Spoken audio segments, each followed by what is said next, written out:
who said we should eliminate local property taxes completely, everything should come to the state, and the state should run every school district.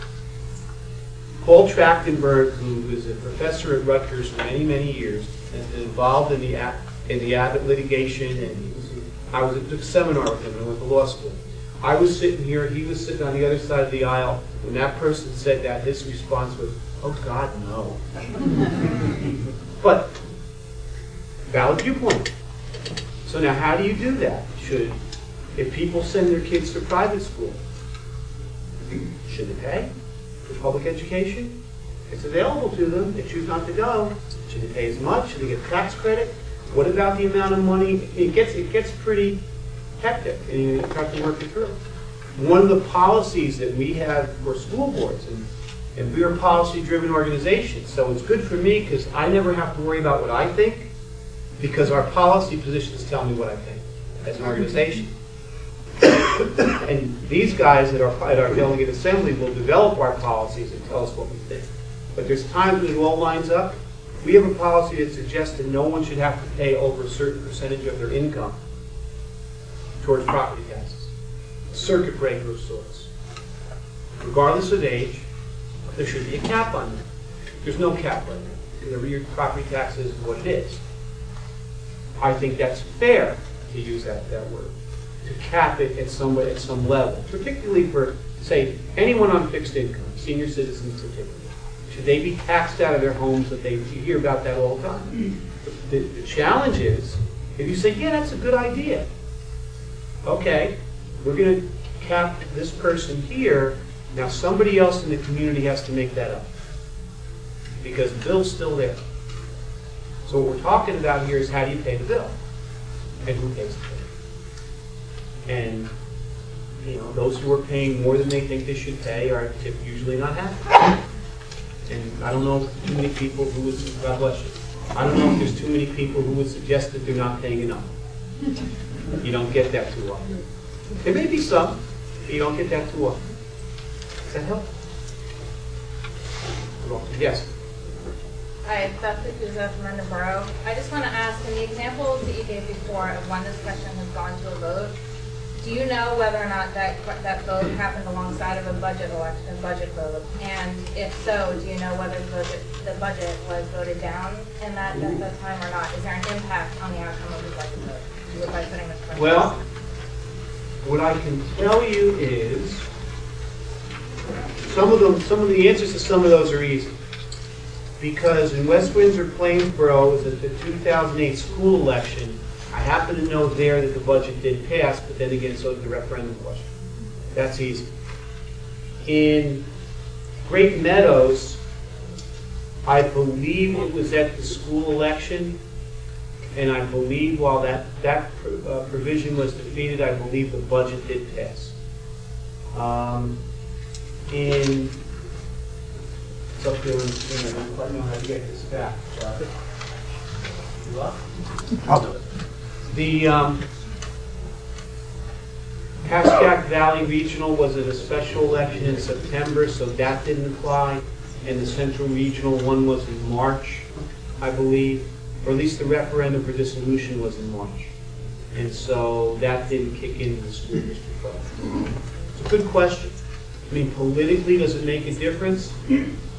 You could have people who are very supportive of public education in the district as a whole, but may not agree with the cost portion of the scheme.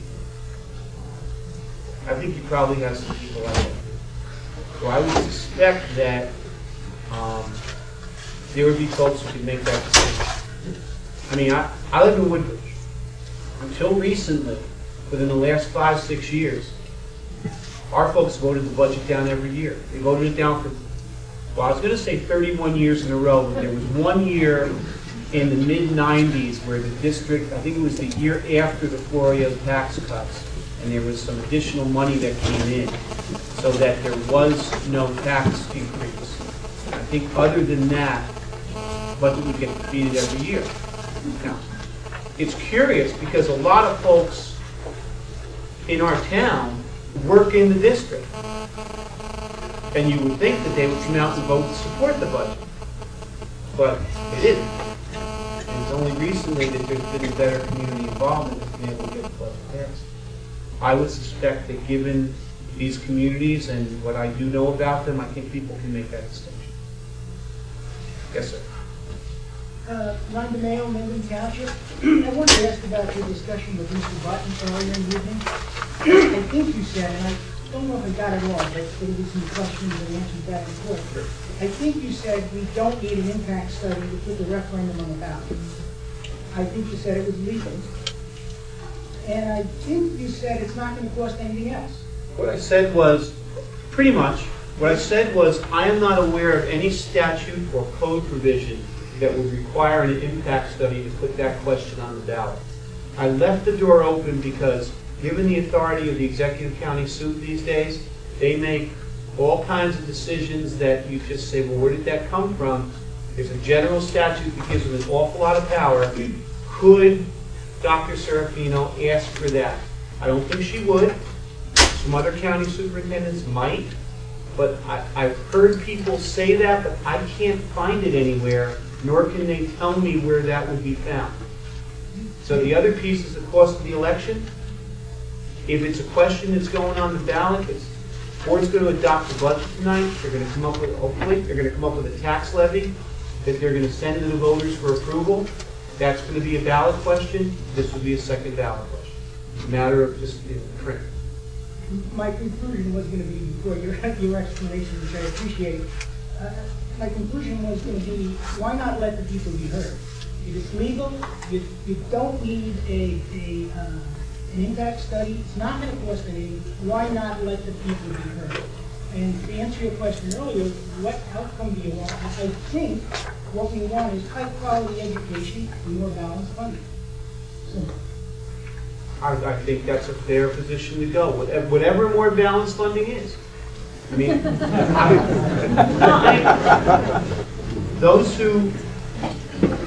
there was a young lady a number of years ago who was in the midst of all of this debate, and she had one of the best definitions of what a fair funding formula means. And her definition was somebody else pays my taxes for me. I can't quibble with that. It's one of the best definitions I heard.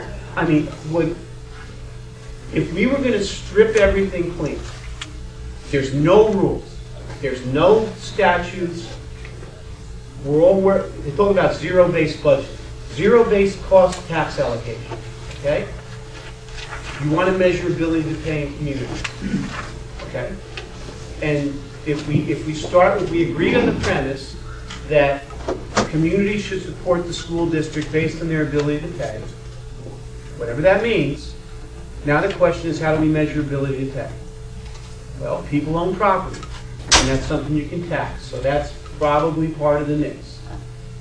People make money, they have income. It's not part of the mix now, maybe that becomes part of the mix. Do we want to decide about communities that send a lot of kids to school or a little bit of kids to school? Should that be a factor? Maybe we throw that one in. And we can come up with other mechanisms that would be equitable, fair, balanced. I don't know where that number turns out to be. I mean, if I were starting as a new regional district under the current structure, I would say, okay, right now under the law, we have an infinite number of possibilities with two factors. Equalized valuation, pupil counts. They're both measurements of cost apportionment. Let's do a 50-50. In the funding formula, you're going to step aside to the funding formula. The funding formula, when they look at local ability to pay, there's two measures. Property value, equalized valuation, and income. 50% of each determines your ability to pay your local share for school funding purposes only. I will tell you that as passionate as people are about equalized valuation versus per pupil counts, they're just as passionate about income versus equalized valuation. There are those who think income should never be part of the formula. You should never use that number to measure wealth. And there are those who say that's the only way you can measure wealth. So one side of it is, what if Bruce Springsteen moves into your community? His wealth throws the whole thing out of whack. And yeah, there's nothing perfect. So I would agree with you. I don't know where that number lies. That's why these guys get to make that wonderful decision as to what to put before you. Let me make one other point about the why not. I'll play devil's advocate. Okay? I think there's probably a pretty good chance that if this question were to go to the voters as a 100% per pupil count quota allocation, I think there's a very good chance you would see it pass in 4 communities and fail in 1. I think there's a very good chance you're going to see that, just because of what the impacts will be. You know, would a community that may see its taxes go up by $6 million be likely to approve that? Probably not. Probably not. There may be some altruistic people in that community that say, you know, this really is overall a better thing to do, and I can support it and I'm willing to pay for that. There may be some. I don't suspect there are too many.